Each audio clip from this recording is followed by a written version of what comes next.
I think I will pick up from the session before, because there the discussion came to empty frames and how difficult it is to fill those with meaning somehow. And I pick up with that, I think. But I have to warn you that the medium I work with is text, and I'm not very acquainted with the field of film. So I ask for your patience in my attempts to translate these findings. In my talk, I will devote myself to Leerstellen, voids or gaps, which Wolfgang Iser has researched in literary texts. I will then link his considerations to biblical narratives. In a third step, I will bring in the dimension of overwhelming experiences, aka trauma, into this dialogue as an example. I will start with Wolfgang Iser and his Leerstellen in texts. With his work, The Act of Reading, Wolfgang Iser has made a significant contribution in the study of literary texts. In his work, his main concern was to improve the understanding of the interactions between reader and text. To him, there are two parts to literary work. Firstly, an artistic value, which describes the text written by an author, and an aesthetic value, which is accomplished by the reader and lies in the implementation of the text. Consequently, through the reading of the text, or the aesthetic value, an openness emerges that Iser brings together with his concept of a so-called Leerstelle that allows text and reader to merge into an inseparable experience. Before looking at what Iser understood under such a gap, I would like to highlight three characteristics, in particular, that he raised in his work, The Act of Reading. Firstly, Iser has noticed that the interaction between reader and text while reading also opens up a possibility of interpreting text according to purely subjective meanings that the individual reader reads into the text. However, such a purely subjective interpretation that is put over a text without really paying attention to its message is rejected by Iser, who counterposes that, and I quote, "The process of assembling the meaning of the text is not a private one, for although it does mobilize the subjective disposition of the reader, it does not lead to daydreaming, but to the fulfillment of conditions that have already been structured in the text." So to Iser, despite the possibility of individual readers having different interpretations because they put different meanings into the text itself sets limits so that no arbitrary interpretation could be legitimized by it. Iser further pointed out that now as the blank gives rise to the reader's projections, but the text itself cannot change, it follows that a successful relationship between text and reader can only come about through changes in the reader's projection. Thus the text provokes continually changing views in the reader, and it is through these that the asymmetry begins to give way to the common ground of a situation. But through the complexity of a textual structure, it is difficult for this situation to be definitively formulated by the reader's projections. On the contrary, it is continually reformulated as the projections themselves are readjusted by their successors. Iser makes it clear here that as the text is rigid, a balanced dialogue between text and reader may only occur if the reader stops to only put her interpretation over the text. However, due to the complexity and changing perspectives, these balances need readjustments over the course of reading. Furthermore, complex texts require the reader to go back to certain passages to reread them. This already reveals how gaps are not only a stylistic device to interrupt the flow of reading and to stimulate the reader's imagination or the creative process, but also serve to engage more intensively with the text. Eckhard Lopsian argues that Iser's finding on the relationship and the dialogue between text and reader would also be applicable to film and viewer, as he points out that any film adaptation is one interpretation among many possible ways of depicting the content, and that it would invite to other creative responses. Secondly, Iser highlights how it is thanks to gaps that the dialogue between text and reader does not cease, as the gaps promote an open access between the different perspectives in a text that challenges the reader to figure out how to combine these different perspectives themselves. So here we again have a link to creative processes. And thirdly, according to Isa, this dialogue between text and reader leads the reader to imagine what she has read, which, and I quote, brings into existence something that is to be found neither outside of the book nor on its printed pages, quote end. Again, activating creativity of the reader. These images further help the reader to remember what she has read, and since they appear in a sequence, imagined thoughts are nothing static, but result in a visualized movement in the reader's mind. So all three characteristics that we have evoke creativity in the reader and curiosity to learn more about them. This finally brings me to Isa's attempt to describe a gap. By definition, however, gaps can clearly have no determinate content of their own. How then is one to describe them? As an empty space, they are nothing in themselves, and yet, as a nothing, they are a vital propellant for initiating communication.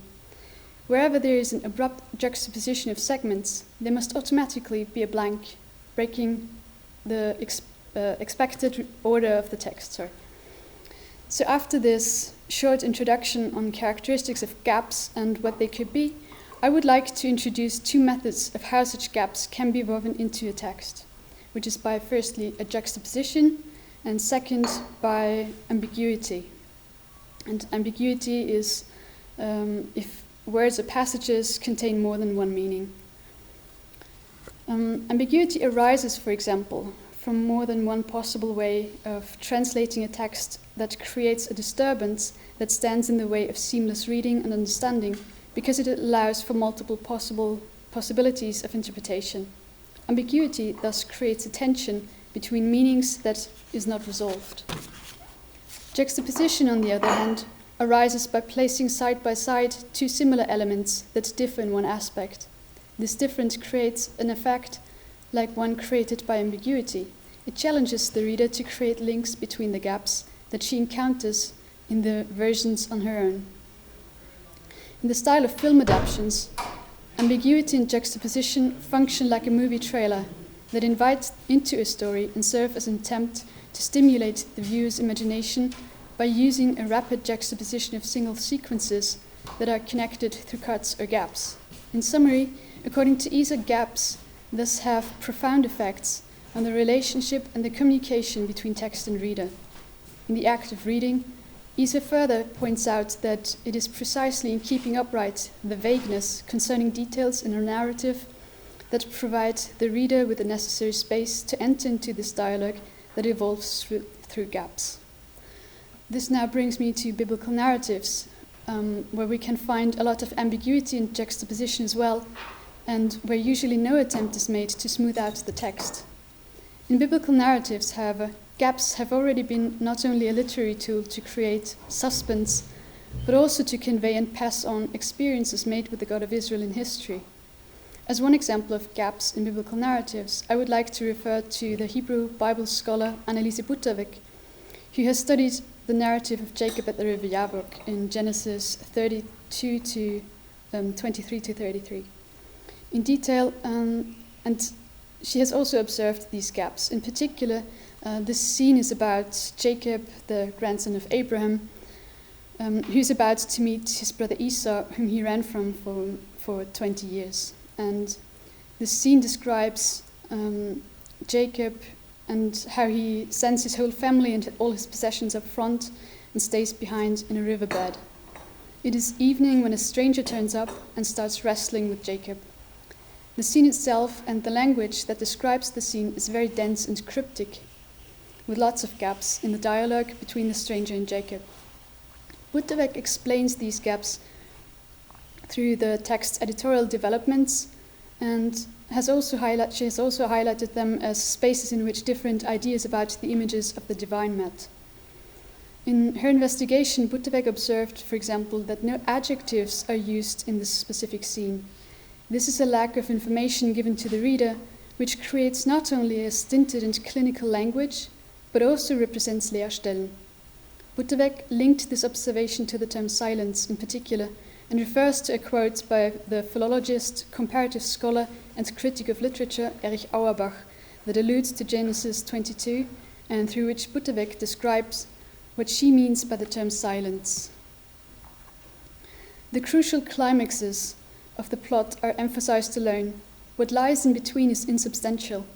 Place and time are in need of interpretation. The thoughts and feelings remain unspoken. They are only suggested from silence and fragmentary speech. The whole is directed towards a goal in the highest uninterpreted tension, and insofar much more unified compared to the narrative style of Homer, remains mysterious and ulterior. As can be seen from this example, such gaps describe an absence of immediacy. In her analysis, Popovic further highlights how the highly complex and fragmented story of Jacob at the river Jabbok is tied entirely together by silence. So in contrast to encountering individual gaps, here we are confronted with a narrative scene that is held together entirely through such gaps. Such unexpected literary methods confront the reader with unexpected new territory and challenges the reader to change her point of view and to reapproach the respective phrase from slightly shifted angle.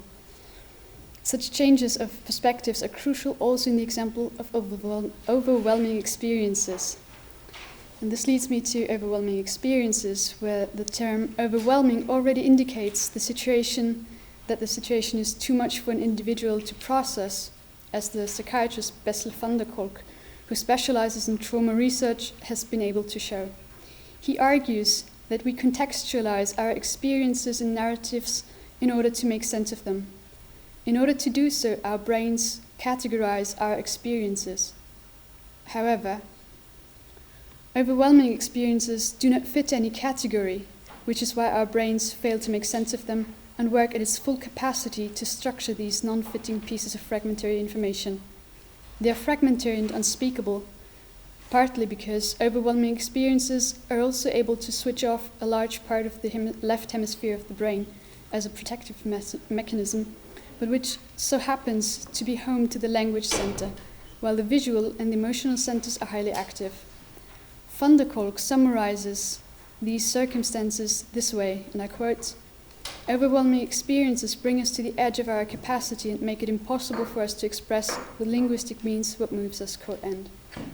So this quotation already indicates the impossibility of adequately expressing the experience with denotative or descriptive language, which brings us back to symbolic forms of expression, to gaps and ambiguity.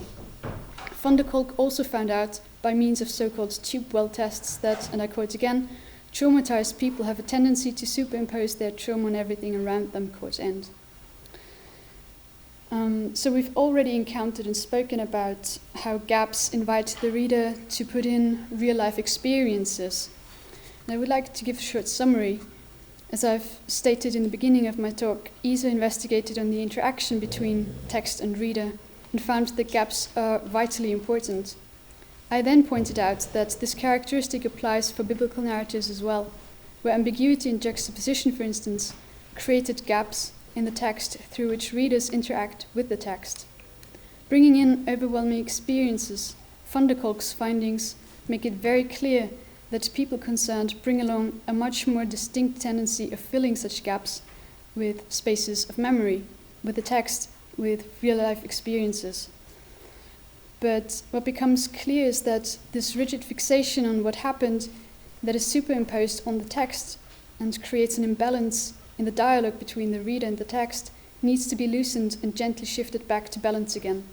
And this, I argue, is part of a process that takes place in these gaps, where the reader slowly starts getting curious about what the text wants to convey. Through the resulting change of perspective, in which the focus is directed back to the narrative, biblical motifs, which are often closely linked to perspectives of hope and the future, once again come more to the fore, while the experiences of one's own life reality increasingly recedes into the background.